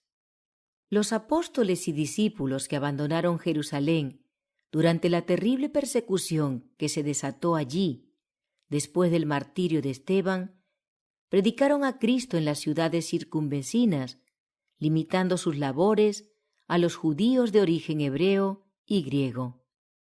Y la mano del Señor estaba con ellos, y gran número creyó y se convirtió al Señor. Cuando los creyentes en Jerusalén escucharon las buenas nuevas, se regocijaron, y Bernabé, un hombre bueno y lleno del Espíritu Santo y de fe, fue enviado a Antioquía, la metrópolis de Siria, para ayudar a la iglesia en ese lugar. Trabajó allí con gran éxito. Al crecer la obra, solicitó la ayuda de Pablo y la obtuvo, y los dos discípulos trabajaron juntos en esa ciudad durante un año, enseñando a la gente y contribuyendo para que aumentara el número de miembros de la Iglesia de Cristo. Antioquía tenía una gran población tanto de judíos como de gentiles. Era un importante lugar de reunión para los amantes de la comodidad y el placer, por causa de lo saludable de su ubicación, sus hermosos paisajes, su riqueza, su cultura y el refinamiento que se concentraba allí. Su amplio comercio hacía de ella un lugar de gran importancia, donde se podía encontrar gente de todas las nacionalidades. Era por lo tanto una ciudad de lujo y vicio. La retribución de Dios finalmente descendió sobre Antioquía por causa de la maldad de sus habitantes. Allí, por primera vez se llamó cristianos a los discípulos. Se les dio ese nombre porque Cristo era el principal tema de su predicación, su enseñanza y su conversación. Continuamente repasaban los incidentes de su vida acaecidos durante el tiempo cuando los apóstoles recibieron la bendición de gozar de su compañía personal. Incansablemente se espaciaban en sus enseñanzas sus milagros de curación de los enfermos, la expulsión de demonios y la resurrección de muertos. Con labios temblorosos y ojos humedecidos por las lágrimas, hablaban de su agonía en el jardín, su traición, su juicio y su ejecución, la paciencia y la humildad con que soportó los insultos y la tortura que le impusieron sus enemigos, y la piedad divina con que oró por los que lo perseguían. Su resurrección, su ascensión y su obra en los cielos como mediador del hombre caído eran temas gozosos para ellos. Bien podían los paganos llamarlos cristianos, puesto que predicaban a Cristo y dirigían sus plegarias a Dios por medio de él.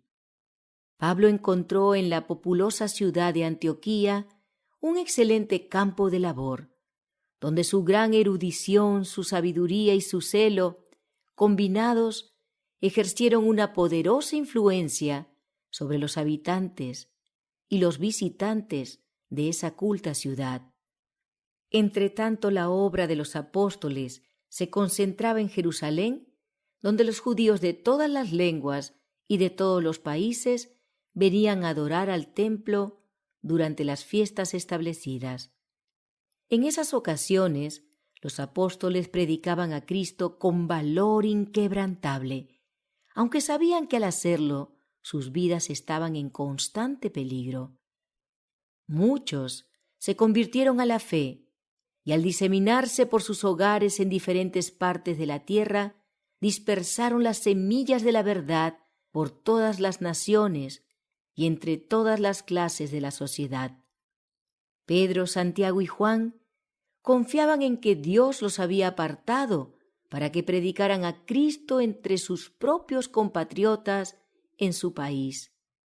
Pero Pablo había recibido su comisión de Dios mientras oraba en el templo, y su vasto campo misionero apareció delante de él con notable nitidez.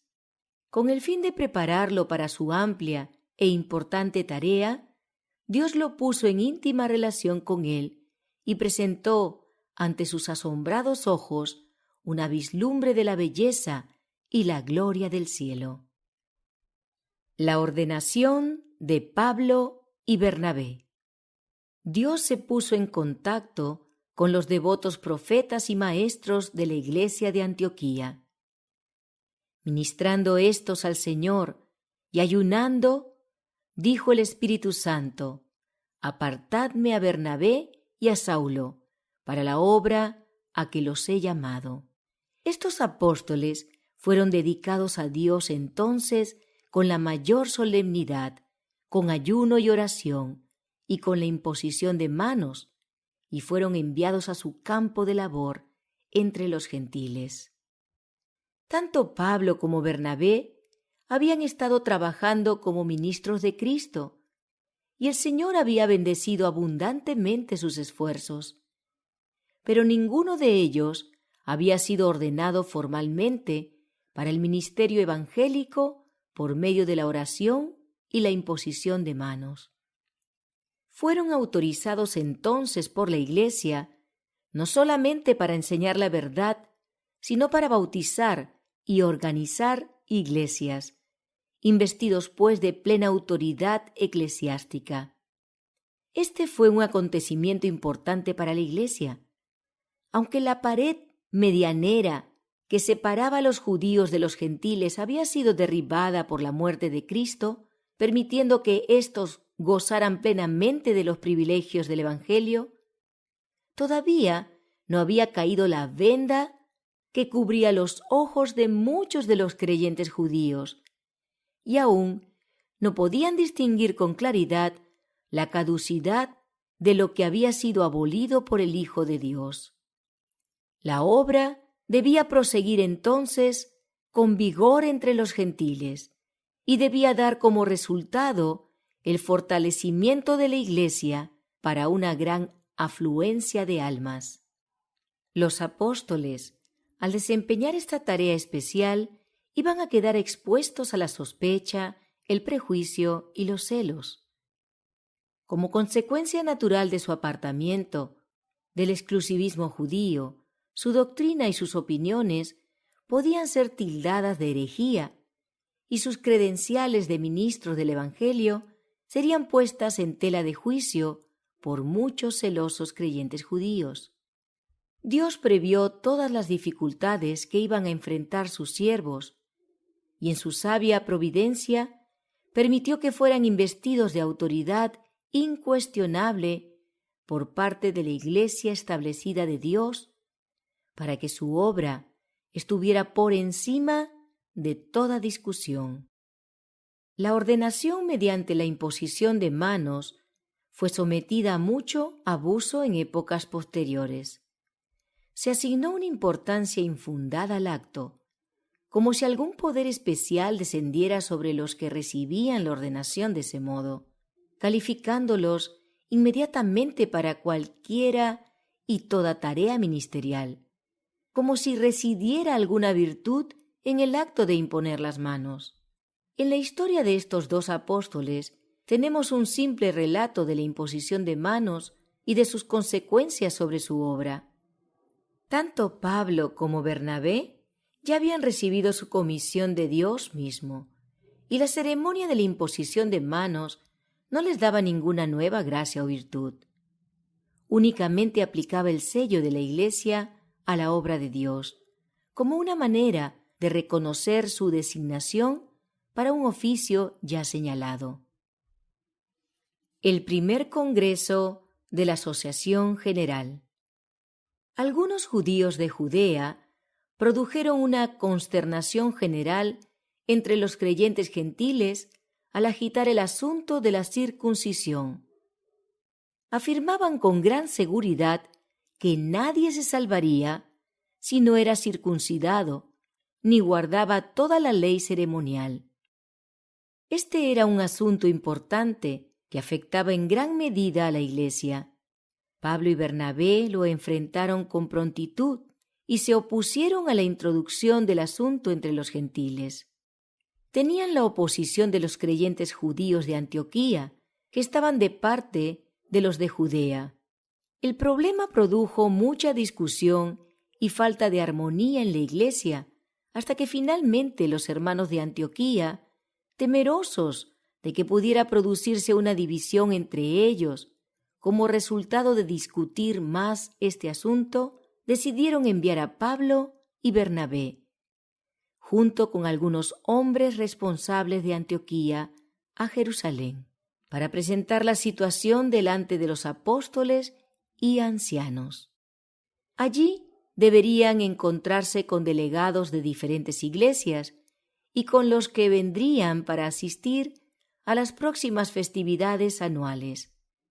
Mientras tanto, debía cesar toda discusión hasta que los hombres responsables de la Iglesia hicieran una decisión final.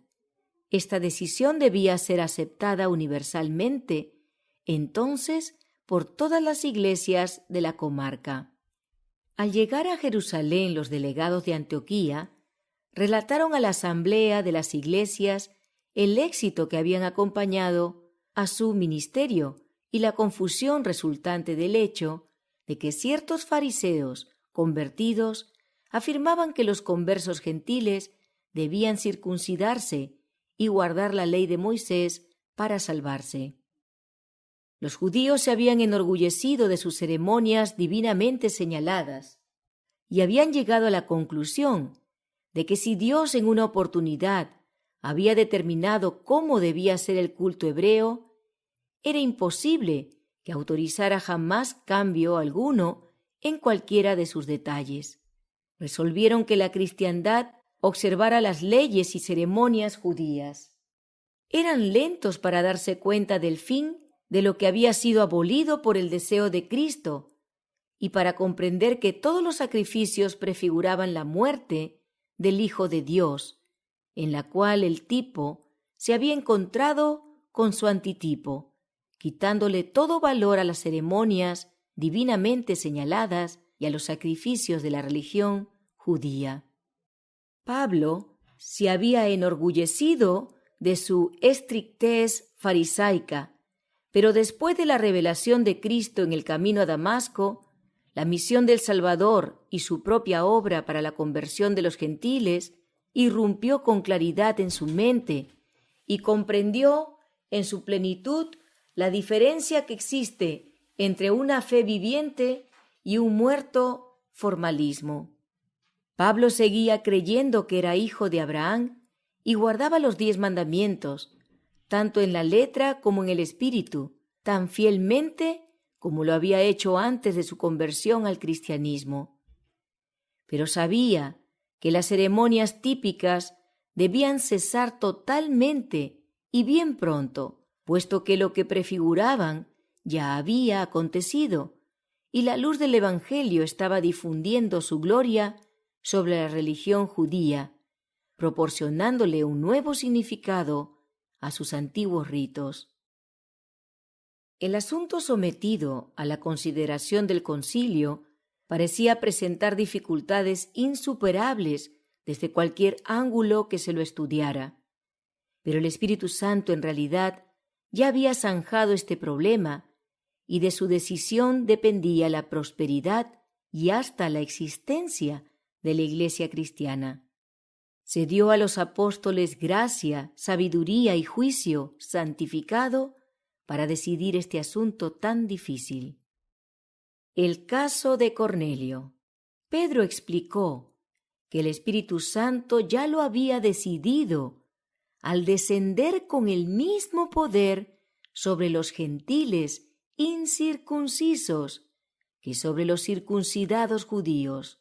Recordó su visión, mediante la cual Dios le presentó un lienzo lleno de toda clase de cuadrúpedos y le ordenó matar y comer, y que cuando rehusó, afirmando que nunca había comido nada que fuera común o inmundo, el Señor le dijo: lo que Dios limpió, no lo llames tú inmundo.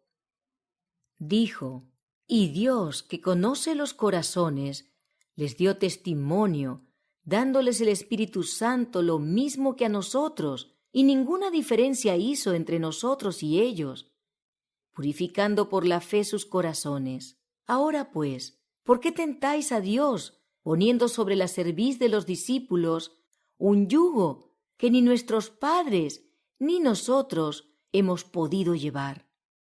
Ese yugo no era la ley de los 10 mandamientos, como la afirman los que se oponen a la vigencia de la ley, pues Pedro se refería a la ley ceremonial que quedó nula y sin valor gracias a la crucifixión de Cristo.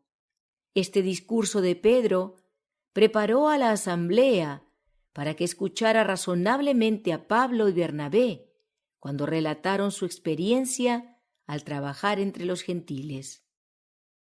La decisión.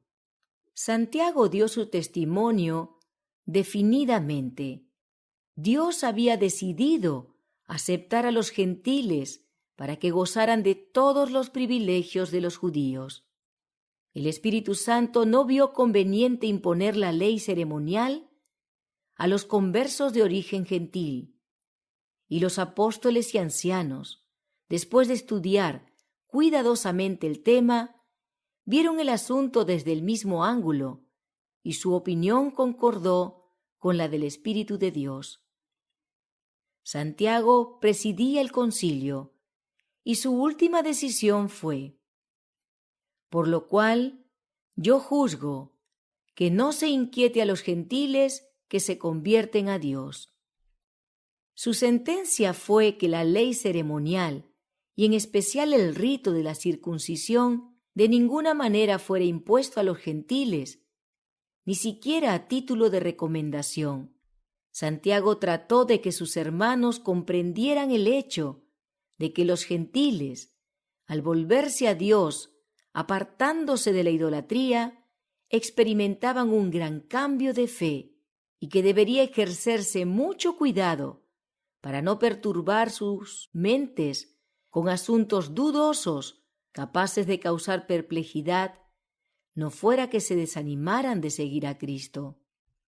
Los gentiles, sin embargo, no debían seguir ningún tipo de conducta que se opusiera sustancialmente a las opiniones de sus hermanos judíos o que suscitara prejuicios en sus mentes contra ellos. Los apóstoles y ancianos concordaron, por lo tanto, en instruir a los gentiles por medio de cartas que se abstuvieran de carnes ofrecidas a los ídolos, de fornicación, de animales ahogados o estrangulados y del consumo de sangre. Se les requirió guardar los mandamientos y vivir vidas santas. Se aseguró a los gentiles que los hombres que los habían instado a circuncidarse lo habían hecho sin la autorización de los apóstoles. Les recomendaron a Pablo y Bernabé como hombres que habían expuesto sus vidas por causa del Señor.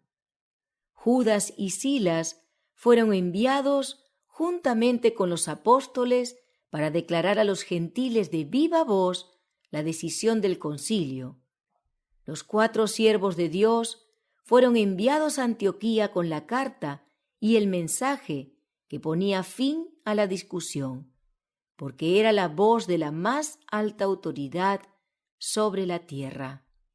El concilio que decidió este caso estaba compuesto por los fundadores de las iglesias cristianas de origen judío y gentil.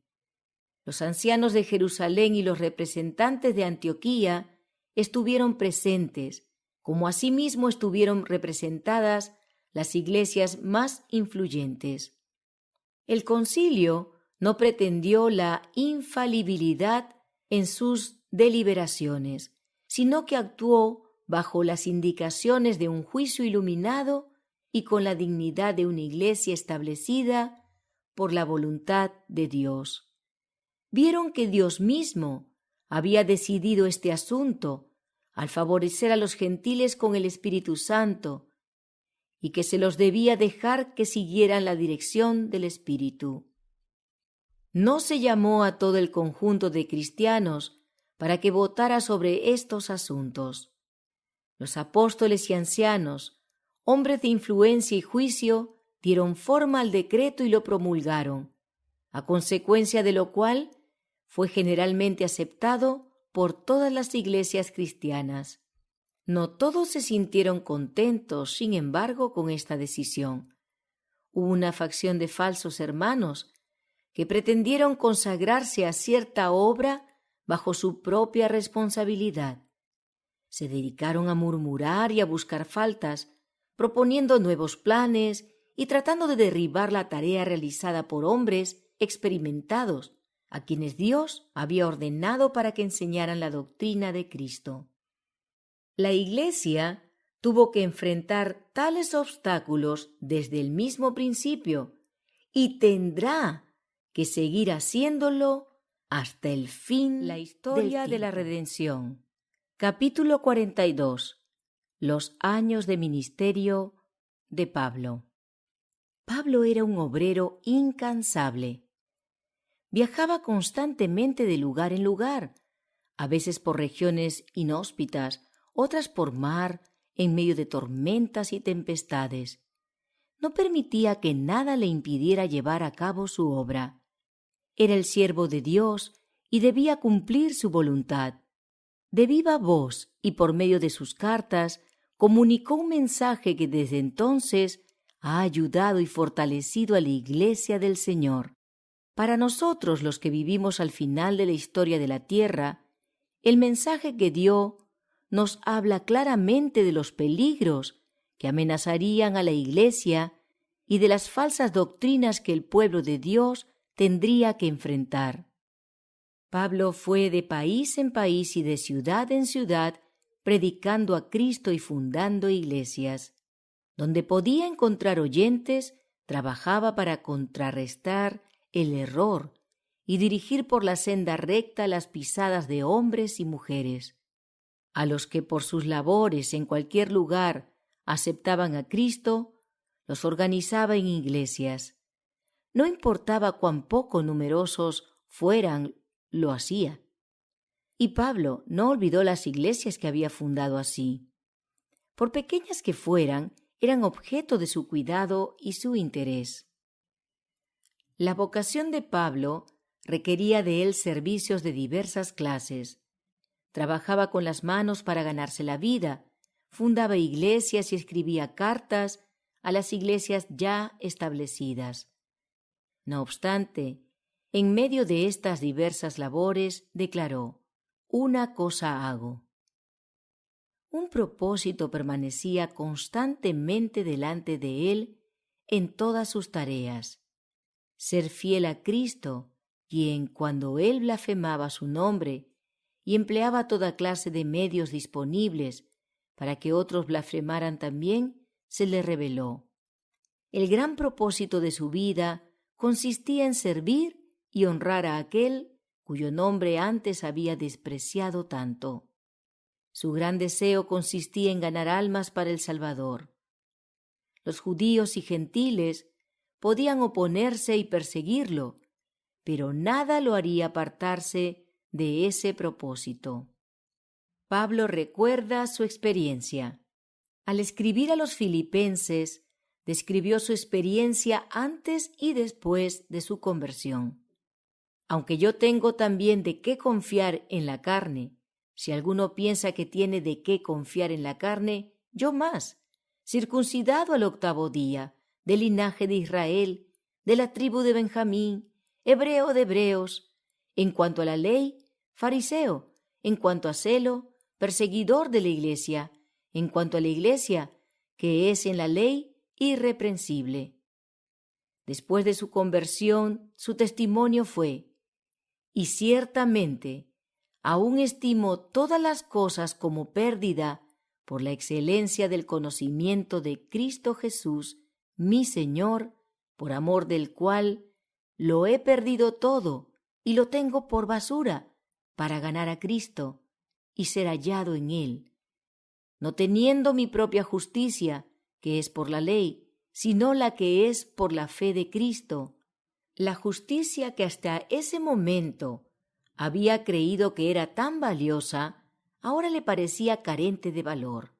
El anhelo de su alma era, a fin de conocerle y el poder de su resurrección y la participación de sus padecimientos, llegando a ser semejante a él en su muerte, si en alguna manera llegase la resurrección de entre los muertos. No que lo haya alcanzado ya, ni que ya sea perfecto, sino que prosigo por ver si logro asir aquello para lo cual también fui asido por Cristo Jesús.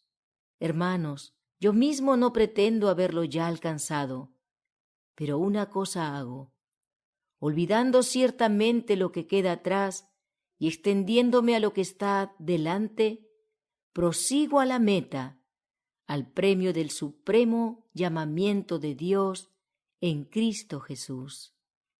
Un obrero capaz de adaptarse.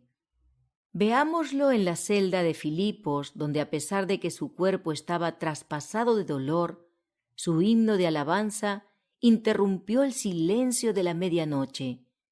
Cuando el terremoto abrió las puertas de la cárcel, nuevamente se escuchó su voz en las palabras llenas de gozo que dirigió al carcelero pagano. No te hagas ningún mal, pues todos estamos aquí, todos en su sitio, contenidos por la presencia de un compañero de prisiones. El carcelero, convencido de la realidad de la fe que sostenía Pablo, interrogó acerca del camino de la salvación y se unió con toda su familia al grupo de perseguidos discípulos de Cristo. Veamos a Pablo en Atenas, frente al concilio de Areópago, cuando enfrentó la ciencia con la ciencia, la lógica con la lógica y la filosofía con la filosofía. Notemos cómo contacto nacido del amor divino señaló a Jehová como el Dios desconocido que sus oyentes estaban adorando sin saberlo, y con palabras escritas por uno de sus poetas les presentó al Padre, de quien ellos eran hijos. En una época cuando se daba tanto valor a las castas, cuando los derechos del hombre como tal eran totalmente desconocidos, escuchémoslo presentar la gran verdad de la fraternidad humana cuando declaró que Dios de una sangre ha hecho todo el linaje de los hombres para que habiten sobre toda la faz de la tierra. Y a continuación mostró cómo en todo el trato de Dios con los hombres corre como un hilo de oro su propósito de gracia y misericordia, y les ha prefijado el orden de los tiempos y los límites de su habitación para que busquen a Dios, si en alguna manera palpando puedan hallarle, aunque ciertamente no está lejos de cada uno de nosotros. Escuchémoslo en la corte de Festo, cuando el rey Agripa, convencido de la verdad del Evangelio, exclamó: «Por poco me persuades a ser cristiano».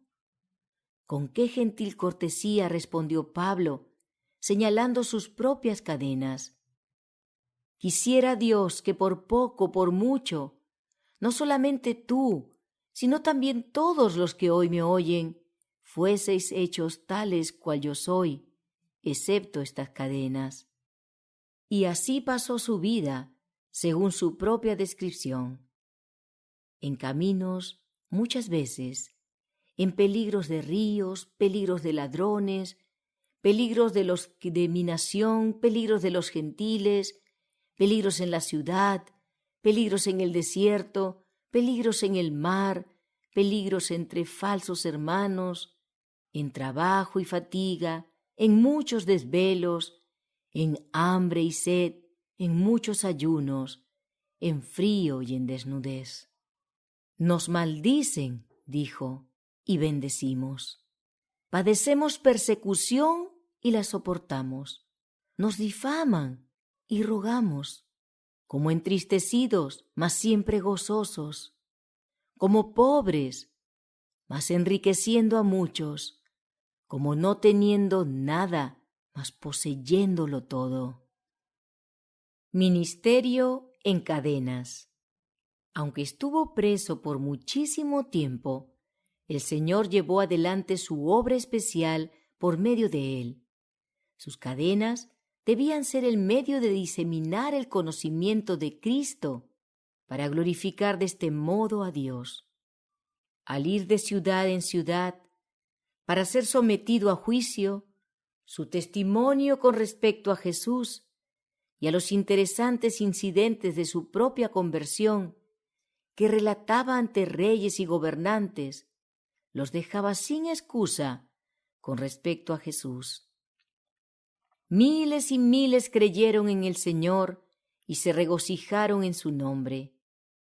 Vi que el propósito especial de Dios se cumplió en el viaje que Pablo hizo por mar. Era su plan que la tripulación del barco pudiera presenciar el poder de Dios manifestado por medio del apóstol, y que los paganos también oyeran el nombre de Jesús, y que muchos se convirtieran por las enseñanzas del discípulo, y al presenciar los milagros que llevó a cabo. Los reyes y gobernantes se sentían encantados por sus razonamientos, y cuando con celo y con el poder del Espíritu Santo predicaba a Jesús y relataba los acontecimientos interesantes de su propia experiencia, la convicción se apoderaba de ellos de que Jesús era el Hijo de Dios.